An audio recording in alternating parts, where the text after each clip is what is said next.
They rolled the captured Sherman tank into the testing yard under a gray German sky. Its olive green paint scuffed, but still bearing the unmistakable white star of the United States Army. Around it, a cluster of German engineers and officers stood in silence, their long coats fluttering in the cold wind. Some looked curious, others skeptical. They had built the most feared tanks in the world, the Tiger, the Panther, machines that crushed steel and morale alike. Yet today, they were here to examine a symbol of American industrial might that, to them, seemed crude and inferior. Or so they thought. No one expected what they were about to discover. The Sherman tank, officially the M4, was not the most powerful, nor the most heavily armored tank of the war. It wasn't even the fastest. In fact, by German standards, it was ordinary.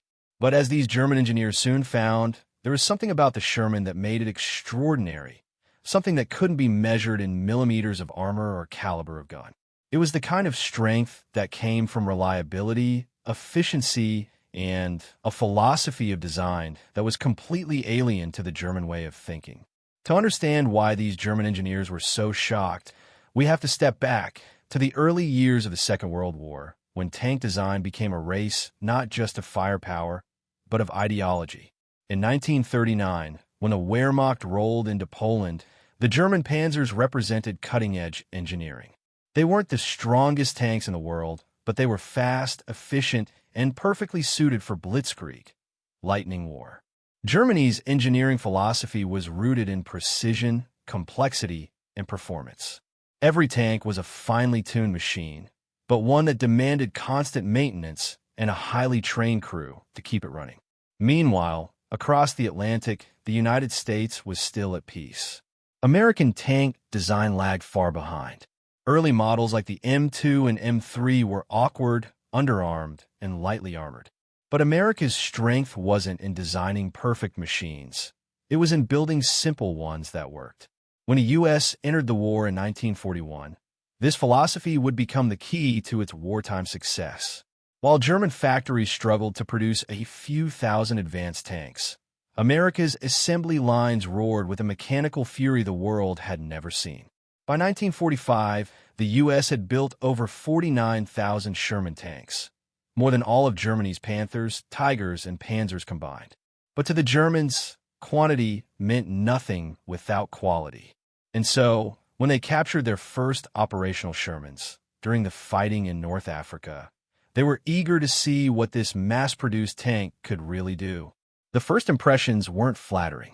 German test reports described the Sherman as too tall, mechanically unsophisticated, and vulnerable to high-velocity guns. They laughed at its narrow tracks that struggled in mud and its high silhouette that made it an easy target. To engineers used to the complexity of the Panther, the Sherman looked like a toy.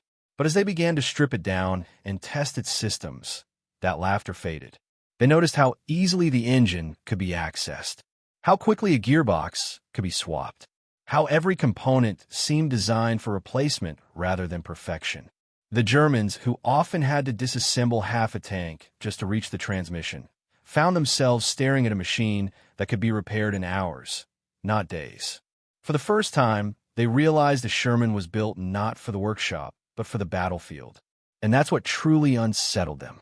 Because while a Tiger tank might dominate a battlefield with sheer power, it required an army of mechanics to keep it alive. The Sherman, on the other hand, could take a beating, roll back to camp, and be ready for battle the next morning. It wasn't the tank that scared German crews. It was the fact that there were always more of them. In North Africa, Shermans outlasted the desert. In Italy, they climbed mountains that German tanks couldn't. And in Normandy, they swarmed across the countryside in numbers that defied logic. The Germans would destroy one, and 3 more would appear by the next day. So when engineers at Kummersdorf, Germany's secret testing grounds near Berlin, received a captured Sherman for evaluation in late 1943, they weren't just testing a tank. They were testing an entire philosophy of war. They began with the engine, a Continental R975 radial, originally designed for aircraft. It looked bizarre to them. 9 cylinders arranged in a circle, loud and inefficient by German standards. But the moment they ran it, they noticed something it didn't stall. It didn't leak. It just worked. Then came the transmission, the suspension, the electrical system. Every part seemed designed not for brilliance, but for endurance. It was as if the Americans had deliberately sacrificed elegance for simplicity, and in doing so, had built something the Germans could hardly believe. One engineer reportedly remarked, "If we had built this, we would have made it 3 times more complicated, and it would have broken 3 times as often." By the end of their testing, the Germans weren't laughing anymore. They were impressed and quietly concerned, because this unassuming tank, mass-produced by the thousands, represented something terrifying, a machine that could keep coming, no matter how many you destroyed. The Germans had built tanks that were masterpieces of engineering, but the Americans had built tanks that won wars. And deep down, the engineers at Kummersdorf knew that kind of reliability couldn't be copied overnight. It was born from a system, a mindset, and a level of industrial power Germany simply didn't have. What they discovered next would go even deeper, revealing how the Sherman's design philosophy was decades ahead of its time, and why, despite its flaws, it became the backbone of Allied victory. By early 1944, the German engineers at Kummersdorf had completed their initial trials of the Captured Sherman. But the more they tested it, the more it defied everything they thought they knew about tank design. It wasn't that the Sherman was superior in a traditional sense. In fact, by most metrics, it wasn't. Its armor could be penetrated by a German 75mm gun at medium range. Its 75mm main cannon couldn't reliably pierce the thick frontal armor of a Panther or Tiger. On paper, the Sherman looked outclassed. But the engineers began to realize that paper and battlefield reality were 2 very different things. The Germans were obsessed with precision. Every bolt, every weld, every curve of the Tiger or Panther was crafted with perfection in mind. But that precision came at a terrible price. The Tiger, for example, took over 300,000 man-hours to build. Its gearbox required constant maintenance. Its massive 57-ton frame frequently broke down on the road. Even before seeing combat, many Tigers were lost to mechanical failures. The Sherman, by comparison, took about 10,000 man-hours to produce, 1/30th of the time. It could be built in automobile factories, shipped overseas, and assembled in days. To the Germans, this seemed like an industrial miracle. How could something made so quickly, with such simplicity, perform so consistently? To find out, they decided to take the Captured Sherman out for a field test. They drove it over rough terrain, through muddy tracks, over small hills, terrain that would have troubled even a Panther's fragile suspension. To their astonishment, the Sherman kept moving. Its vertical volute suspension, a design the Germans had considered primitive, absorbed shocks gracefully. Its wide tracks gripped the earth evenly, and the engine, though noisy, never once overheated. They ran it for hours, then stopped to inspect the components. No leaks, no damaged bearings, no worn gears. It was, as one German officer noted in his report, astonishingly resilient. What struck them even more was how standardized everything was. Each component, from the fuel pump to the gearbox, could be swapped with identical parts from any other Sherman. German tanks, by contrast, were practically hand-built. No 2 gearboxes were perfectly identical. A broken part might take days to replace or require special fitting. But an American crew could replace an engine in the field with a crane and a few wrenches, something the Germans found almost unbelievable. Then came another revelation: the Sherman's fire control system. Its gyro stabilizer, though not perfect, allowed the gunner to keep his sights roughly on target while the tank was moving. To German engineers, this was a marvel. Their tanks had powerful optics, yes, but they required the tank to stop completely before firing accurately. The idea of a stabilizing mechanism was ahead of its time. But the most important discovery wasn't mechanical. It was philosophical. The engineers realized that the Sherman's design reflected America itself: pragmatic, flexible, and relentless. It wasn't about perfection. It was about winning through persistence. They read the American maintenance manuals that had come with the captured tank. To their surprise, They were written in plain language, full of diagrams and practical advice. German manuals, by contrast, were dense and technical, written for trained specialists. The Sherman's instructions could be followed by any ordinary mechanic with minimal training. It was designed for a war that moved fast, not one that waited for perfection. When reports of these tests reached the higher echelons of the Wehrmacht, opinions were divided. Some officers dismissed the Sherman as a mass-produced coffin, fit only for the naive optimism of American industry. Others, especially those who had faced it in battle, weren't so quick to laugh. Veteran Panzer commanders knew the truth. The Sherman's reliability was its deadliest weapon. They could knock out 10, even 20 in a single engagement, but replacements would arrive the next morning. German logistics could never keep up. Their advanced tanks sat idle, waiting for spare parts, while the Shermans kept rolling. There were moments when this difference changed the entire course of battles. During the Normandy campaign, German units often found themselves outnumbered 5-1. A Tiger might take out several Shermans, but when it broke down or ran out of fuel, as they often did, it had to be abandoned or blown up. The Sherman crews, meanwhile, could call in replacements, repair their vehicles, and be back on the front within hours. It was a war of endurance, and the Sherman was built to endure. Even the way it was produced amazed German observers. At one point, American factories were turning out one Sherman every 5 minutes. Each one was tested, painted, and shipped with spare parts and field repair kits. Germany could never match that scale. Their industry was scattered, under constant bombing, and reliant on highly skilled labor. America's system relied on process, a relentless rhythm that no enemy could disrupt. And yet the engineers couldn't help but admire it. They noted the Sherman's clever use of interchangeable turrets, modular armor designs, and different engines that could be swapped without redesigning the whole vehicle. Some were powered by radial aircraft engines, others by diesel or Ford the 5/8, all adapted to the same chassis. This flexibility baffled them. In Germany, a single model change required redesigning entire production lines. As they compiled their final report, the tone was unmistakably respectful. They acknowledged the Sherman's weaknesses, its thin armor, its relatively weak gun, its tendency to catch fire when hit, but they also admitted something few would say aloud, that no German tank, however advanced, could match the Sherman's reliability, maintainability, and strategic impact. Some German officers even suggested adopting similar production methods after the war. But it was too late. Germany's industrial machine was already collapsing.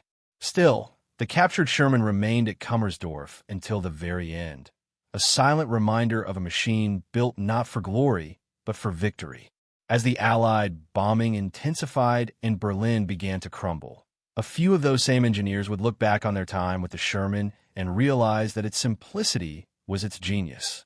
In a war of complex machines and fragile ambitions, the humble Sherman had shown that sometimes the simplest weapon is the most unstoppable.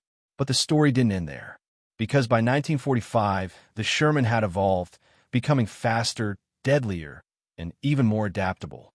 And as Germany's own tank designs grew heavier and slower, the final truth about the Sherman and what it represented would become clear in the war's final, brutal months. By the winter of 1944, the war had turned against Germany. The snow-covered forests of the Ardennes echoed with the thunder of tank battles as the last desperate German offensive, the Battle of the Bulge, tried to break through the Allied lines. The Tigers and Panthers roared into action once more, their powerful guns tearing through American armor. And yet, even as these German behemoths smashed Shermans to pieces, the tide refused to turn. Because for every Sherman destroyed, another took its place. And another, and another. The German tank crews, veterans hardened by years of combat, began to notice something strange. They were fighting not a single enemy, but an endless machine. Destroying a tank no longer mattered when the enemy could replace it before nightfall. Even in victory, they were losing ground. The engineers at Kummersdorf followed these reports with disbelief. Their own tanks, the ones they had built with such care and precision, were breaking down faster than they could be repaired. Spare parts were scarce, fuel was nearly gone, and the factories that once forged the mighty Panzers now lay in ruins under Allied bombs.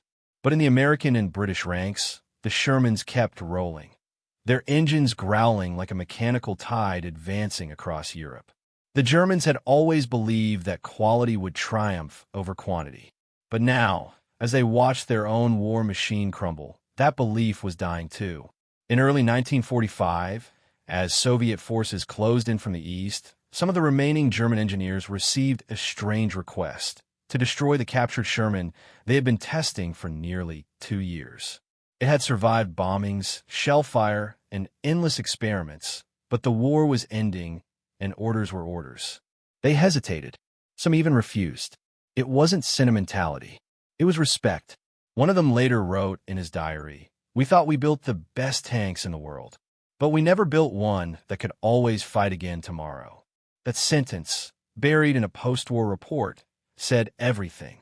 When the fighting finally ended, the world saw the aftermath of two very different philosophies of war. The Germans had created engineering marvels, tanks that inspired fear and awe. The Americans had created tools, machines that got the job done. The Tiger and Panther became legends of design, but the Sherman became a symbol of victory. It crossed deserts, climbed mountains, and fought from Normandy's hedgerows to Berlin streets. It wasn't perfect, its armor was thin, its gun often outmatched, but it was there wherever it needed to be. And that in war was everything. After the war, Allied experts studied the German reports from Kummersdorf. They were surprised by how much admiration the German engineers had expressed for the Sherman's design. One document, recovered from a bombed archive, noted that the American M4 is an example of mechanical clarity and practical thought. We cannot match such industrial consistency. For decades after, historians debated the Sherman's legacy. Some called it a death trap, pointing to the horrific losses in Normandy. Others defended it as a masterpiece of logistics, a tank that embodied the American way of war. But one truth remained. The Sherman didn't win by being the best tank on the field. It won by never stopping. The Germans, for all their engineering genius, built machines that couldn't survive the kind of total war they themselves had unleashed. The Tiger might have ruled a battlefield, but it couldn't rule a war. And so, as those engineers watched their captured Sherman disappear in the chaos of 1945, they knew they were witnessing something larger than a single tank. They were witnessing the triumph of an idea, that in war, the ultimate weapon is not perfection, but persistence. Years later, when some of those same engineers were recruited by Allied nations after the war to help rebuild industries or design new machines, many carried with them the lessons of that captured Sherman. The idea of modular design, of easy maintenance, of interchangeable parts. These concepts reshaped engineering across the world in the post-war era. Even in modern tanks, aircraft, and vehicles, the echoes of the Sherman's philosophy can still be seen. Simplicity, reliability, and adaptability over complexity and perfection. The irony wasn't lost on them. Germany had lost the war, but in understanding why, it had glimpsed the future of warfare. As the years passed, the Sherman became a legend in its own right. It served not just in World War II, but in Korea, the Middle East, and dozens of conflicts around the world. Decades after the Tiger and Panther had rusted away, Shermans were still rolling under different flags, a testament to the machine those German engineers had once underestimated. And perhaps, if one could stand today in that old testing yard at Kummersdorf, now silent, overgrown, forgotten, one might still imagine the moment when those German engineers, surrounded by the wreckage of their own dreams, stood before that captured Sherman and realized a simple truth. That victory doesn't always belong to the most powerful machine. Sometimes it belongs to the one that just keeps going. Because in the end, the Sherman was never meant to be a masterpiece. It was meant to be a survivor. And in a world torn apart by war, that made it the most remarkable machine of them all.